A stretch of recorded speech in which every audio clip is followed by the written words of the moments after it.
الرحیم. السلام علیکم ګرانو کتونکو، طارق یم.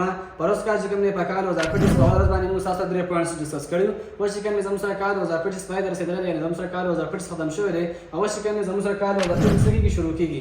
نو زموږ سره کوم چې کوم تاسو 3 پوینټس ډیسکس کړیو، هغه 3 پوینټس تاسو یې واري بیا ډیسکس کوم. اول نمبر باندې کوم پوینټس زموږ سره د ایجوکیشن. تاسو ټول په کار تاسو کې په ایجوکیشن باندې فوکس ورکړئ، یعنی چې شته کې زموږ سره زنانه دي، کې زموږ سره نارینه دي، سبا کې د تعلیم حاصلې. سره کې زموږ سره حدیث پاک دا هم دی چې علم حاصلول په زنانه او نارینه باندې سره فرض دي، او بلکې موږ ته دا یو اقوال هم راکول شوی دی چې تاسو علم حاصل کړئ حتی تر دې پورې چې تاسو چین ته ولې لاړ نشئ. نو خبرې مطلب یې دا ده چې کله هم زمونږ په معاشره کې تعلیم عام شي، نو موږ کولی شو چې موږ مخ په وړاندې څه وکړو، پرمختګ وکړو او ترقي وکړو. که چېرې کې موږ وګورو دنیا چې څونه هم ډیولپ ملکونه دي، زموږ ولې مخکې دي، هغه زموږ سره په تعلیم باندې فوکس کړی دی او زموږ سره په ټکنالوژي باندې فوکس کړی دی. نو چې موږ کوشش دا وکړو چې خپل نظام تعلیم برابر کړو، او دا شان کې موږ یو ښه تعلیم واخلو چې په هغه باندې موږ ځان د خپل قوم ته موږ د څه وکړو، خدمت وکړو. نو اول نمبر باندې کوم پوینټ او زموږ سره دا دی چې تاسو وکړئ په ایجوکیشن باندې فوکس وکړئ، ایجوکیشن حاصل کړئ. ټیک ده، دا چې کوم خبرې ده 2026 په سٹارټ کې موږ تاسو راکو، بیا چې کوم دی موږ ان شاء الله په دې باندې ډیټیل سره نور خبرې هم کوو.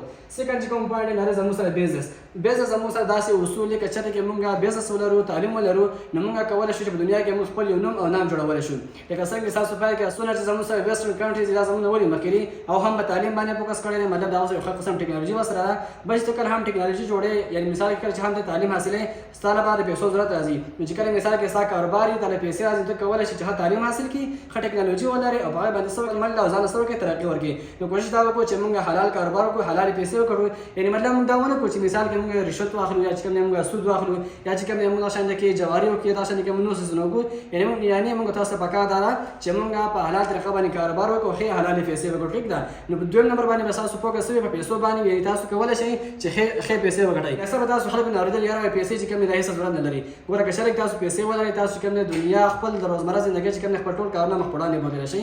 که چېرې تاسو ښې پیسې ولرئ، مطلب تاسو خپل علاج کولی شئ، تاسو تعلیم حاصلولی شئ، یعنې دغه شان دی کې تاسو خیرات زکات کولی شئ، تاسو چې کوم د یو چا سره مدد کولی شئ، د چا په خیر ښېګړه باندې رانه شئ. که چېرې تاسو پیسې ونه لرئ او هسې ته شپاڼې ګرځئ، نو نه تاسو ځان ته څه کار کولی شئ، نه تاسو خپلې فیملي ته څه کار کولی شئ، او دغه شان دی تاسو معاشرې ته او ټولنې ته څه کار کولی شئ. تر نمبر چې کوم پوینټ دی نو زموږ سره ډېر خوندور پوینټ دی. که چېرې تاسو زموږ سره درېیم نمبر خبره باندې عمل وکړئ، نو ما ته هم دعاګانې کوئ او ستاسو ژوند به هم ښه وي. درېیم نمبر چې کوم پوینټ دی نو هغه زموږ سره ګیټ میریډ، یعنې ما تاسو پروس کله هم دا خبره کړې وه چې تاسو په 2025 کې څه وکړئ، ودونه وکړئ. خو بیا هم زموږ په معاشره کې دا شان کې رسم او رواجونه دي چې هغې له وجې نه زموږ خلک چې کوم نارې ته باور نه ګرځي چې هڅه وکړي ودونه وکړي. که چېرې کې موږ وګورو نو اکثر چې کوم دی زموږ سره په یو واده باندې تقریبا 80 لکه یا رخصان دی کې د هغې نه 100 روپۍ راځي. نو زما تاسو ته دا درخواست دی چې د کلي مشران کېنئ، علما کېنئ، او حکومت هم په دې کې رول پلی کول پکار دی چې تاسو راشئ د کوم ایکسټرا کوم رسمونه او رواجونه چې کوم دي چې دا ختم کړئ، چې دا ودونه اسان شي او بلې معاشره کې زموږ سره د غلط کارونو نه خلک منع شي. یعنې موږ ته په قرآن مجید کې او دا شان کې زموږ سره د حدیث دا خبره ته معلومه ده